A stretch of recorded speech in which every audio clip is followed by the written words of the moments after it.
In today's video, I'm going to teach you how to share Google Docs with non-Google users. Whether you're collaborating on a project with someone who doesn't have a Gmail account or sharing essential documents with colleagues who use different email providers, this guide will ensure you can smoothly open up your Google Docs for everyone, irrespective of their email service. Let's dive into this process step by step. First, open up the Google Doc you wish to share.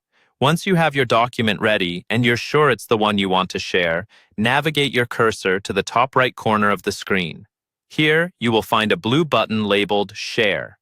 Click on this and a dialog box will pop up, offering a variety of sharing settings and options. Now, on this dialog, you'll notice an option that says Get Link. Click on that and you'll see a customizable link accompanied by a drop-down menu that outlines the access level for anyone who uses it.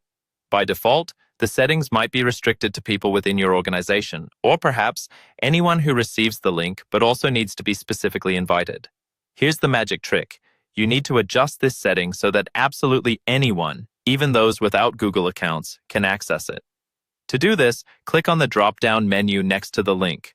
You'll see several options such as Restricted, Anyone with the link, and sometimes options relating to your specific organization. Select Anyone with the link. This action ensures anyone you send this link to can open the document regardless of their email service affiliation.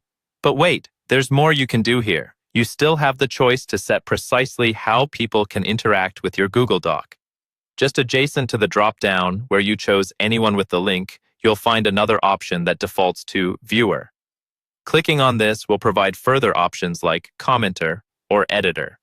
Select Viewer if you just want them to read the document, Commenter if you'd like them to provide feedback, or opt for Editor if they need to make changes to the content.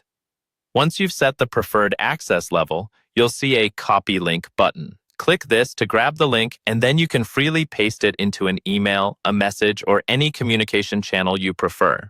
This copied link is now ready to be shared with anyone, making the Google Doc accessible worldwide to folks who might not have a Google account. And there you have it. A simple and effective way to extend your document's reach, ensuring collaboration and communication with everyone. Following these steps will allow you to harness the full potential of Google Docs' sharing capabilities, spreading your work, ideas, and collaborative effort far and wide.